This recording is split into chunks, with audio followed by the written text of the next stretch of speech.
Hello YouTube and newsletter subscribers and survival group members. This is Terrell from Terrell03.com. Today is February 23rd, 2017. This is the Black Star Update Report connected to Volume 8 of Terrell's 2017 newsletter. Seismic indicators across the board all say Earth has reached the magical 90-degree angle position relative to the Sun and Black Star to begin the 2017 Earth orbit cycle, placing the Black Star firmly in the center of the Libra constellation. Let's go and look at Solar System Scope just for a minute on today's date. Turn the solar system around a little bit. You'll notice that Libra is right here between Jupiter and Saturn. The Black Star is going to be much closer than Jupiter. It's going to be in this area right here. But when we draw the line from the center of Libra, which is up here, and we draw it across, you can see that Earth is now beyond the 90-degree angle point. So we have already reached outside orbit position. The O is already in the chart. I'll show that to you in just a second. Now, for those kind of new, let's demonstrate a little bit about what this means. So we passed behind the Sun relative to the Black Star in this position on November the 14th, 2016 to begin the recent lull period. The entire time we were moving in this direction to where we are just about now. Then the Black Star is over here going this way. We're behind the Sun relative to the Black Star going this way. That causes the magnetic portal connection between the Black Star and the Earth to get longer and longer and longer as we're moving in the opposite direction until we hit this 90. And that caused the lull period and the diminishing numbers that I'm about to show you in the seismic chart. Now, what happens in the future is Earth is moving, look at that, towards Libra, where we're moving away. We're behind the Sun relative to the Libra constellation for this 6-month period. We had our big activity around November the 14th. We had reverberations because of the magma plume activity deep inside of the Earth. There's going to be a lot of reporting on that here in just a minute. And those reverberations finally calmed down near the end of the lull period. Now we're in the uptick period, and as we're moving in this direction, we're going to be moving directly into the Black Star. We're going to be heading in the same section of space. That means that the magnetic portal connection between the Black Star and the Earth gets shorter and shorter very rapidly based upon Earth orbital velocity. So Earth is moving 66,000 miles per hour towards the Black Star. That causes that magnetic portal connection, the length to shorten by, well, it's going to be just under 1.6 million miles per day.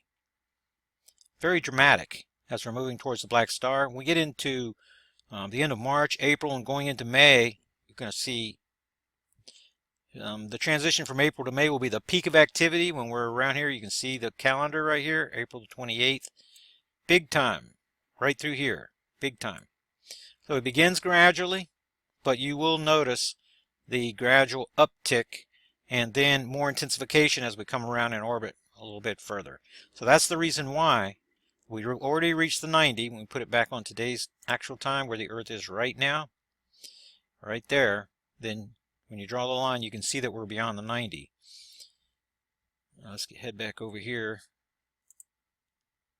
to the 2015. I'll show you that in just a second. The 2015-2016 chart now is final. And so now we're going week over week.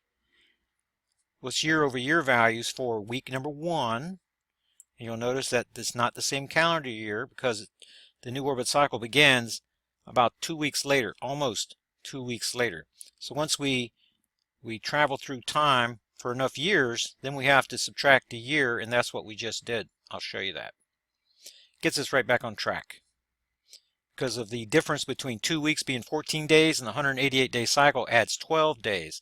But it's actually a 188.5-day cycle. So it's about a day and a half. So about every 3 or 4 years, then we have to take week 54 out. So it backs us up and puts us back on track. So these values, what we're looking at for this week, mirror those from previous years very well. No 7s. We haven't had a 7 in this week, if I can remember right, from the beginning. and low number of sixes. See, there was kind of an anomaly in 2016 when we started the year with the orbit cycle, I should say, with 3 sixes. That's kind of rare. Usually you get 1 or 0 in this area. And then the sub 20 values are kind of common out here at outside orbit position. You can get up to a 30. It's possible. We got that back in 2014. That was the biggest seismic year, by the way, 2014. And so 25 is right in the ballpark. The 185, that is right. See, if you look at the values from previous years, 176, 180, and 185. So we're gradually stepping it up. This is a little bit of an anomaly, but it's only by, what is that, about 40 quake events for the smaller magnitude earthquakes, and you can see why, because we had the 6. So we had precursor and aftershocks, quakes that raised that number up. For something was ready to go at outside orbit position right there. So here's a little explanation of why we're dropping a week.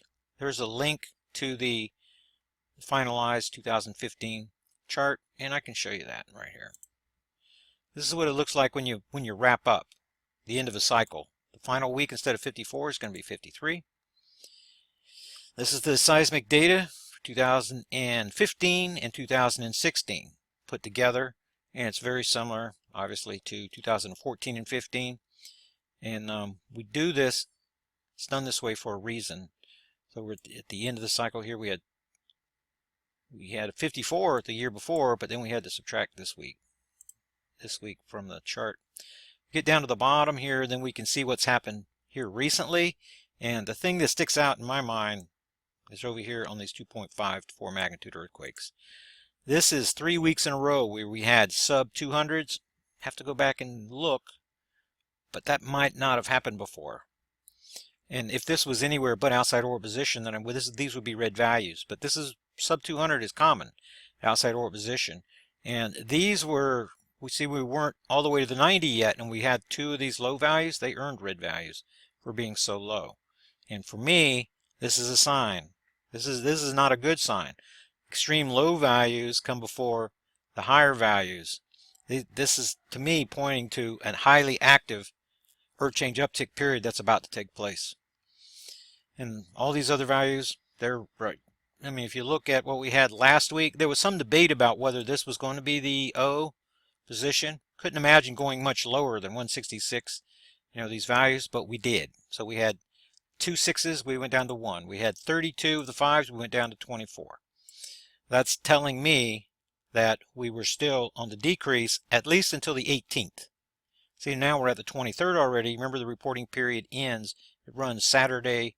It runs from Sunday to Saturday. So the end of week 2 will actually be this coming Saturday.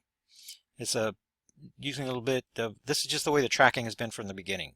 That if you go all the way back to the beginning, you'll see that he sends me the update reports, the updated all this information. All these values came from New. If you look down in the Earth Chain section, you'll see the article submitted by New. That's one of my partners from the very beginning of this investigation. Appreciate his assistance very much putting this information together.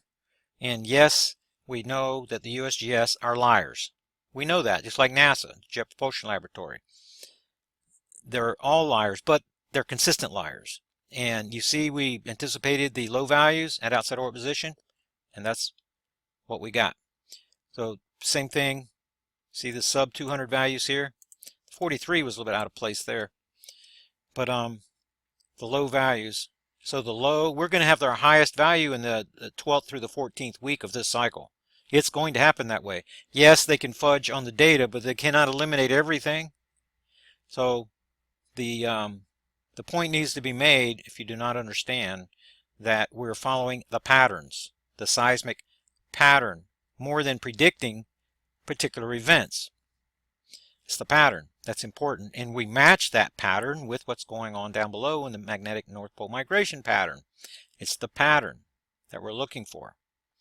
And patterns within the events. For example, when we have a big 7.7, there's no precursor quakes. That gives us an indication of where the trigger mechanism came from. So there are patterns throughout this investigation. It's the pattern recognition part that helps us get ahead of the other investigators that are tracking the earthquakes or whatever, but they do not see the patterns. That's what you get in the Project Black Star investigation. It gives you one leg up on people that are following those other reports. And but you're highly encouraged, strongly encouraged to follow the reports of everyone. Anyone that you feel has given good information, then Project Black Star investigation is a complement to that. We do not claim at all to be covering every single thing. It's important. I mean, it's impossible to cover every aspect of everything. This would be a 500-page newsletter every week. So you have to complement it in other areas. My focus, primarily seismic patterns, earth changes, the mass animal deaths, the way that the magnetic pole, North Pole is migrating on the 12-degree pattern, the same 12 days, 12 degrees, that's in the seismic chart. That's where the crux of my investigation is, and with the deep magma plume activity that's associated with the expansion of the magma plume activity, and I'm going to show you good images of that in a second, and the contraction of it has to do with the seismic pattern too, when Earth is moving towards the black star or away from the black star in our natural orbit around the sun. That's what creates these patterns that are in the chart, that are in the different charts. Okay, so there's an explanation here. The most important earthquake event, and I did a video this week on it, was in Bolivia. It was 6.5, and it was 600 kilometers, 597, 600 kilometers, bottom of the Earth-mantle transition zone. That causes that magma upwelling, and where it happened, let's look at the earthquake picture. You see this quake right here. And if you've been following my reports, then you were told that this is going to happen. It sounds kind of unusual for a 600-kilometer deep earthquake to take place under South America. But that's precisely what happens. It could be because of the big number of the deeper earthquakes. See, even though these aren't large magnitude, 580, 572, so you're getting into the bottom half of the Earth-mantle transition zone. You get a lot of this even through the lull period. You get reverberating waves moving within these buoyancy barriers. This one appears to be turned south and then turned back north. And it creates from Indonesia, I'm about to show you a picture of it. It points a line right over to here and then turns north. That creates a 90-degree angle here. It's probably more than a 90-degree angle right here. But as the wave is coming in, boom, it's almost like testing the terminal end. The terminal end of this magma plume formation is right along in here. So as the waves coming, you get the boom, then you get expansion, sudden expansion inside those buoyancy barrier corridors, and that sends the magma movement deep inside of the Earth, crisscrossing back and forth, reverberating like waves in your pool, crisscrossing each other. And whenever it reaches these corners, like this one right here, then you get this type of activity. This is right at that corner location, right there. You see these anywhere from, you get a 4.1 up to a 5.7. When you start seeing these guys popping up out here just in the middle of nowhere, the trigger mechanism, they're usually singular events just like this. Something out there, there's pressure that's ready to go, but the trigger is not tectonic. The trigger is magma down below, because, and I've mentioned it enough times now, it's time to come over here and compare. Let me get this page here set up for you properly. We're going to do a comparison with these two stories. You see this story about the blob underneath the United States, and the story says the western part of the United States. I wish they would have given us the section, the entire section, so we could see more of this activity, but you've seen this before. Volume 28, 2016, and Volume 42. The links are in this newsletter, provided there for you. That and this. See how this blob comes across here? And this, they're not showing you the whole thing because this thing is pushed way far south and is partly responsible. The reverberating waves going back and forth, constant shaking, is what's shaking Antarctica apart. The constant boom, boom, boom of these reverberating waves moving back and forth within these corridors. You see these horn formations on here? These horn formations, whenever these waves push through, these horns, whenever the wave, after it passes through, these horns relax, they contract. And then whenever the wave comes back through, this region pressurizes and it sends that horn upwards. Who knows how far, 100 kilometers maybe. And the thicker magma, what's inside of this buoyancy barrier, has a lighter consistency than what's above it, which is not typical. Usually, as you're getting deeper and deeper inside the Earth, then things are more dense. They're more compressed. They're under more pressure the deeper you go. But this magma plume, this formation was caused by the deep earthquake activity, causing sudden expansion of the glassy type magma inside of Earth transition zone, contained within these buoyancy barriers. So the barrier is what keeps it just from rising all the way to the top. Contains it. And that's what creates this right here is a corridor that was created. It started in Indonesia with the deep earthquakes over there and pushed across here as the terminal end was continually tested with these reverberating waves. Big earthquake event, Indonesia. This is where this began. This phenomenon likely began in the early 2000s. And then the terminal end with each earth change uptick period kept pushing further and further and further until pushing. It's a dynamic situation down there. I can't say that I understand all of it, but I understand enough of it to make the connection between the volcanism and the earth changes and the earthquakes. They're becoming more intertwined, and this formation like this is spreading around the entire globe. This right here is magma arm number 2 that you hear in my commentary. Magma arm number 1 extends from Indonesia. This is the origination zone right here. You see all these big, deep earthquakes? All right. Arm number 1, just a real quick, extends from Indonesia right here. It's the shortest one, and it terminates right over here. 2 is pretty darn long, and it terminates in Mexico. We're seeing more and more of this activity down south. It looks like this magma plume arm is actually dipped south and then turns north like this.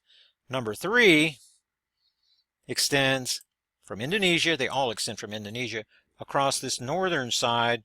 We're going across the northern Nepal and southern Europe. If we show more of the quakes, and you'll see the terminating end of this arm has reached Gibraltar on previous cycles, and even to the mid-Atlantic ridge. But it retreats. The activity retreats backwards, and it shows us this line here.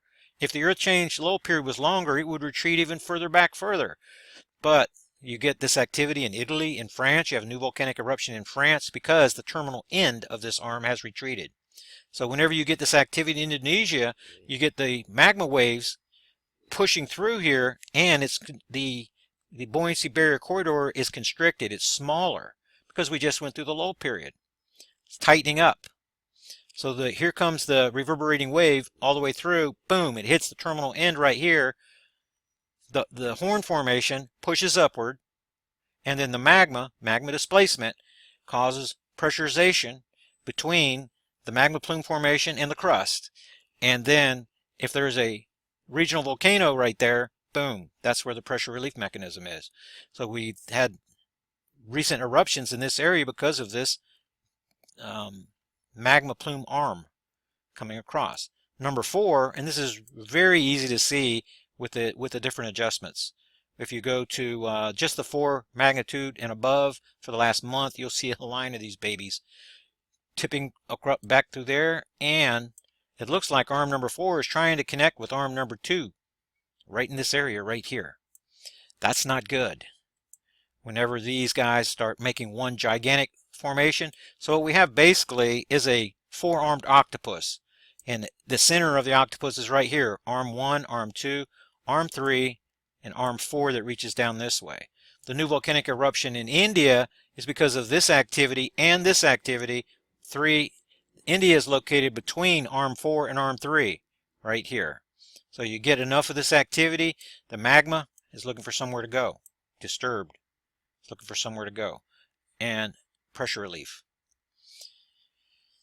Okay, let's head back over to the newsletter right here. That Bolivia earthquake, 600 kilometers deep, extremely important.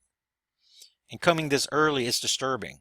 It's a sign that we're going to see a lot more deep earthquakes, and we're watching the deep earthquake pattern, not just the quake pattern, the deep earthquake pattern. Those that are below 410 kilometers down to 660 kilometers. Well, if they're deeper, obviously, then it's still going to affect what's going on in Earth mantle transition zone. That's where the danger is coming from Earth mantle transition zone, deep inside the Earth, and the rising magma plume formations, these horn formations, and then eventually the terminal ends. The terminal ends have nowhere to go. So far they've had somewhere to go. When they run into each other and collide, and they're both being tested, opportunity for rupture. Rupture means no containment. And then this stuff is lightweight, glassy type magma from deep inside Earth transition zone. It wants to go up, and it pushes. As it rises, it expands, and it pushes the heavier magma out of the way that is supporting Earth crust. Massive crustal displacement. There's not enough support for the crust. You have this bubbling going on underneath it, and where the support was, there is none. And that's what creates the scallion map scenarios for exactly what the United States is going to look like in the future because of this phenomenon that we're talking about right now. So this is an explanation of the Gibraltar region, the Mid-Atlantic Ridge, the pushing of the terminal ends of those magma plume formations. And you pretty much already have the Chilean-Argentine border in Guatemala that's associated with arm number 2. This is arm number 3 in France. Indonesia can have a new volcanic eruption or earthquake any time. It's the origination zone. And then India between arms 3 and 4. That's basically what you have in this here. And for those following the research, we still have the 12-degree differential, and it seems to be locked in the magnetic North Pole. Now, last year's position versus this year's position. And if you do a little research on it, you'll see the Chandler wobbles, what we're tracking. The patterns in the Chandler wobble changed 2004, 2005, along with the Schumann resonance. And that is associated with the deep magma plume activity. As this is going on inside the Earth and these reverberating waves, it changes the heartbeat of our planet. It's changing the frequency of our planet. And these stories about the galactic superwaves and coming in and how it's changing the Earth is all smoke. It's nothing. No truth to it whatsoever. That higher truth guy, I'm still pissed off at him. Because the helium focusing cone, for example, it's a natural formation. Earth travels through it every single year. We pass into it around January the 5th.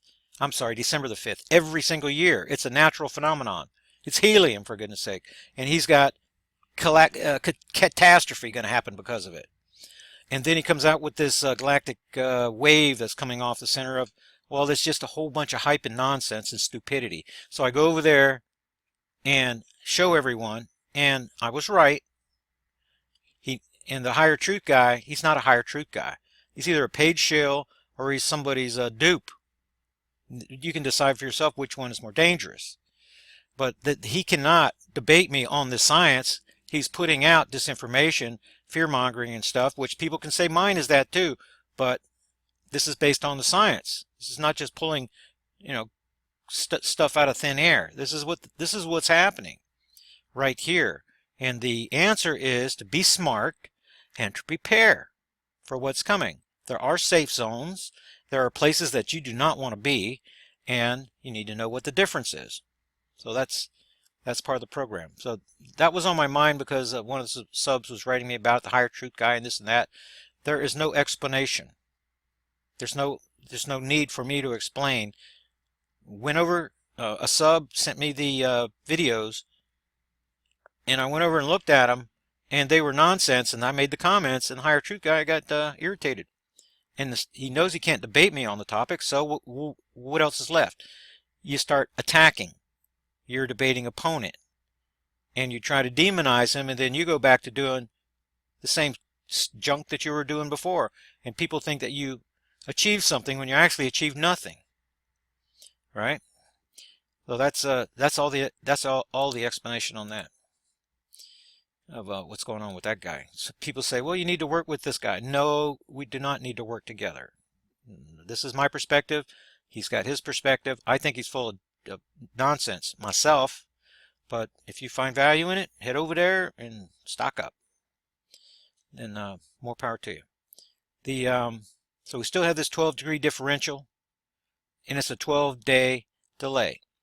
This means a lot of things. the number of days that are in the seismic chart that we just talked about is the same number of days in this cycle. Same number of days. You got the same 12-day differential. So I'm making adjustments in the chart for that 12 days. This has the same 12 days. In 12 days, it's going to catch up to last year's position. You have a 12-day. These earthquake events are taking place 12 days later each year, the same way that the magnetic North Pole is trailing its previous year's position by 12 days. The question came up again, well, how much distance is this? It doesn't matter how much distance it is. All we're trying to identify is the pattern. This 12 days right here, differential, is 12 degrees. 12 degrees, 360 degrees in a circle. So lay that over the solar system, and when you go to terralore3.com and look at the Black Star event timeline, just click on this right here and you'll be looking at it. You'll see the same 12-degree lines. This number 12 is interwoven into the Black Star numerology, and it's also part of the numerology of the Bible.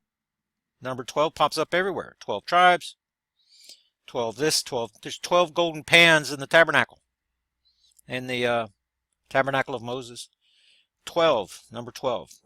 That's a number that just keeps popping up in this investigation.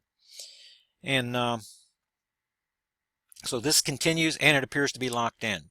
What this also means is this model, 25% accuracy, it says that something's going to happen. The geological pole shift is happening May 20th, 2017. I'm not saying that's happening. The binary the binary star repulsion model says that we're having a near side alignment quake event in the first week in May, that we have another orbit cycle. That's the primary model. This one is the disturbing one, and 9 months ago this only had a 10% chance of being accurate. Now it's up to 25. It's a little spooky with this 12 degrees. There are some places in this chart, in this area and in this area, where this 12-degree angle appears for the last 3 years. Doesn't always happen. It's not all in a complete circle that way, but there are places where it raises its head, telling us the 188-day cycle has been in place all along. Now this is something that's a little bit different. This avian, there's a lot of articles here. Here's the avian flu mutation detected by the CDC, and that was just released. This could very well be the elite part of their failsafe plan.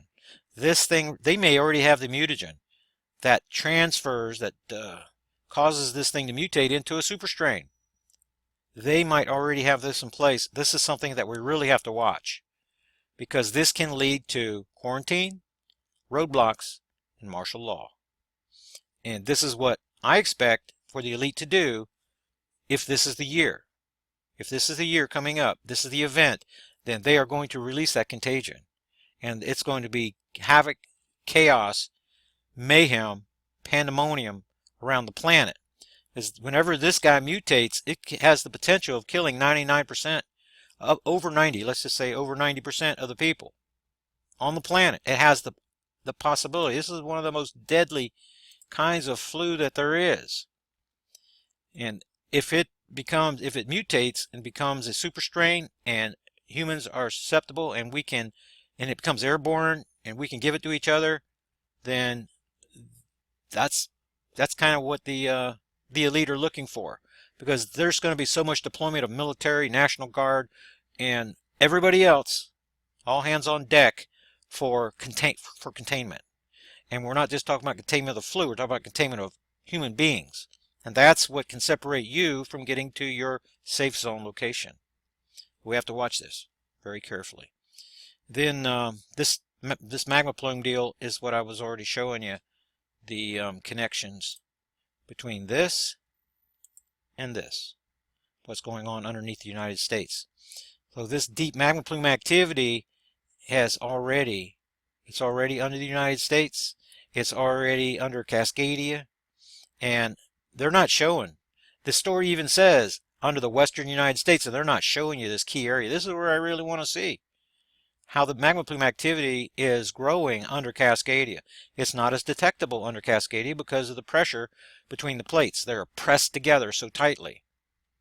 But we are seeing the 5 magnitude earthquakes. I saw 6 there in 1 month. in this area right here.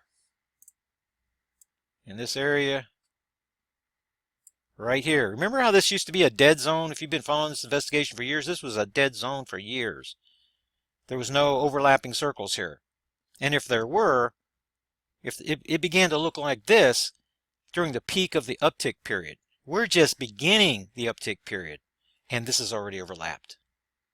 And if you've been following this investigation for years, then you know that this was originally, this right here was a Baja California. It's even further north from what I'm just showing you here. It was a Baja California quake swarm area. It wasn't very much at all. 2011 or 12. It's in the past few years that it's grown to this.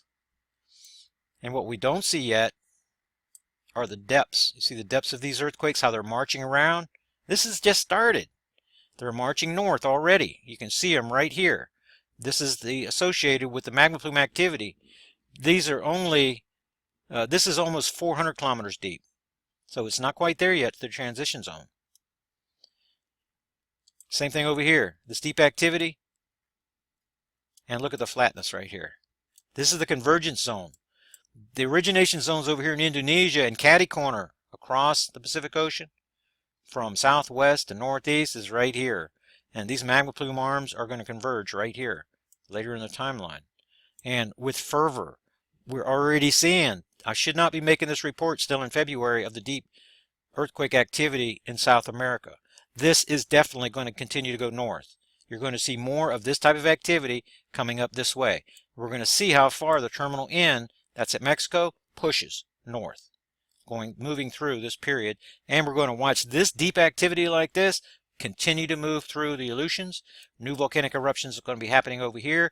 And by April and May, we should begin to see volcanic eruptions pushing further south than they have been. They were on the last cycle restricted to the Aleutians, pretty much. They're going to be in Alaska on this cycle, I would say. We'll see if we get down to the continental, the lower 48, right here.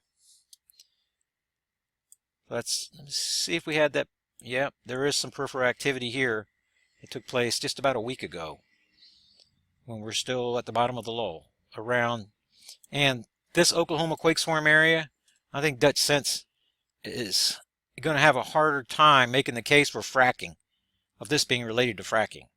Because look at the depths. This is no longer 1, 2, 3, 4 kilometers. Now you have a difficult time finding one that's under 5 kilometers.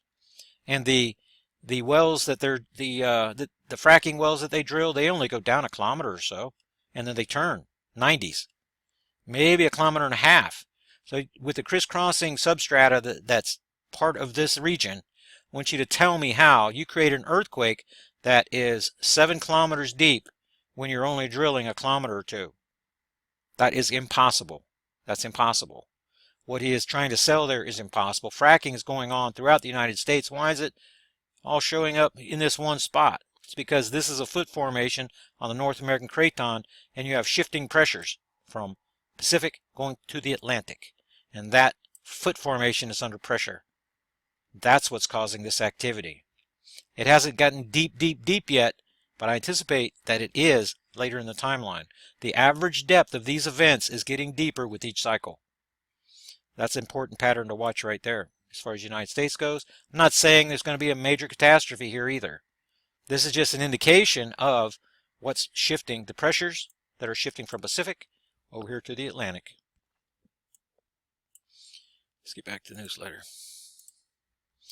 Over here. Then the story is going to continue. You're going to get a Mary Greeley report here. Dramatic increase in ancient helium. And this is trying to help you to see the larger picture here. The Grimm report from Russia. The really big one from the New Yorker. Jade Helm 15 and 16. Cascadia Rising. These are all the same thing. They're all preparing. This is all part of Project Black Star. If you read the operations section of the CODA report, then these type of exercises are part of what it takes to get Project Black Star going. And this is getting the sleepers, the people that are going to be put into harm's way, this is getting them all ready for deployment. So when crap hits the fan, whether it's contagion, power grids going down, earth changes, big volcanic eruptions, those people are doomed. They're going to be sent right into harm's way. They're standing between us and the elite. The elite go to their underground ark cities, while these guys are busy. That's the plan. Project supporters for this week include Richard, Peter, Christine, Lisa, Richard, and Neil, Selling, Scott, and Pamela. They visited Terralo3.com. Some subscribe just to the newsletter. Some subscribe to the newsletter and the Survival Group program. Kevin upgraded from the newsletter program only to the Survival Group program, making a $20 donation, with Mark renewing his subscription from previous years. No donations to report again this week. And thanks to everyone for supporting the research. You guys make this investigation and the Survival Group program possible. Nothing really to share on the Ozark Survival Group program. Just really don't want to say anything about it. Turning the program over to David. He is in the perfect position, in the perfect place and time for bringing this group back together, securing the staging area property in time for a May event. He's in the right position to do that. If the Survival Group members will support him, rally around him, and get her done, then everything's going to be fine. If we continue along the same course that's been going, then I'm not sure exactly what's going to happen. But the success of the group is going to depend on each member working together for the same goal, the same objective.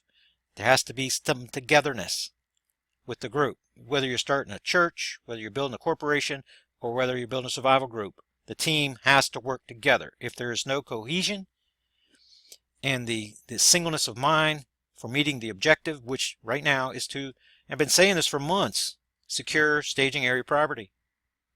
That's where this survival group has been sitting for months, and the top clock is ticking. So it is, I mean, I'm the survival group organizer. I put you guys all together, give you the opportunity, but it's still up to the individual members to make these things happen, whether it's the medical operations team, security team doing their jobs, the finance committee team doing their jobs. Everybody has to do their job. And the success or failure is going to depend on how well each member executes the plan. So we identified the threats, we create the plan, then we execute it on time. If we miss any of those, the time part is critical.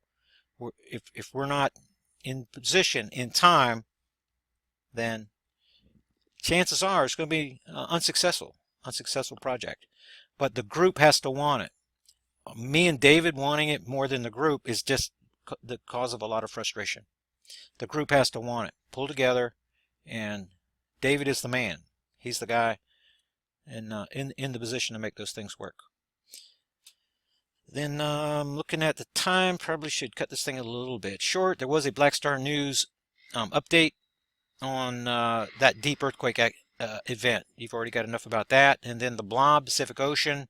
I mean, there's more and more blobs going. There's more blob stories, abnormal conditions, strange stuff going on with the planet, and expect to see a lot more of this stuff. Because we're at the bottom of the lull right now. Just wait until the uptick period. When you're having 7, 8, 9 new volcanic eruptions every single week, that's going to be happening in April and May. So the uptick is definitely coming. And this avian flu strain, this could be something that's really big. You see the incident map. You see how this thing looks like it wants to spread. And if the elite have the mutagen that's going to make it mutate into a super strain, then all bets are off. Then you better be somewhere near your safe zone location if you have appropriated one. And then, yeah, this molten carbon story, what's hiding inside the earth. And, uh-oh, looks like my reader, I wonder if I just don't close the program. No, I'm going to have to close the program. Maybe that's a sign. So you know where we are in the solar system. You've seen the earthquake report, and lots of good information in the survival section. Clint put some good information in there. And also remember, new survival group forming in South Africa and a new survival group forming in India. So if you are in those countries, you want to work with like-minded people and to neutralize Black Star threats, head to terralo3.com, my website, and that's where you can sign up and get your threat assessment information, and I'll hook you up with like-minded survivalists where available. There's not survival groups in every country, obviously, but if you're close, and you'll be given the threat assessment information, and you can connect with like-minded survivalists. We have a group now. Australia seems to be growing, and a little bit of growth with New Zealand in their survival group program. And Europe got 2 new members, if I'm counting correctly, this week, and a few new members with the Ozark survival group program. So the survival group program is growing, and apparently other groups are copying our format, and maybe we're getting some competition in the Ozarks for the same properties. I got a feeling that somebody's looking over our shoulder and taking advantage of some of the opportunities that I'm trying to give to the group. They're moles and this and that, and they go, hey, that's a good idea, and then another investor group comes along whenever we drag our feet just a little bit. I got a feeling something like that's happening. I encourage the Ozark Survival Group, again, to get behind David. He knows the realtors, he knows the locals, he's been a local there, and he's the man. He's the guy that can make this happen if you rally with him and get her done. It's not about sitting behind your computer and typing. It's about getting the job done now at this point. We're about to be into March, and the clock is ticking. So thank you guys again for supporting the research. Get more information on Project Black Star at terralo3.com. And see, just before I go, just head over there. Give you a quick peek. And you only want it, you're in a survival group, you don't want survival group benefits, click right here. It's still just $25 per year. You want the newsletter subscription for a year and to be part of the survival group program with those benefits, click this button here. $25, $45 is the difference. And you want to know more about magnetic portal connections. There's information, seismic patterns, earth changes, and things like that over in this column at the website. So thanks again, and I'll see you guys, and try to do a Black Star News update report, especially going through the uptick period. We should have a lot to report on. I'll see you at the radio show over at Revolution Radio here in just about 2 hours. Thanks again. I'll see you next time.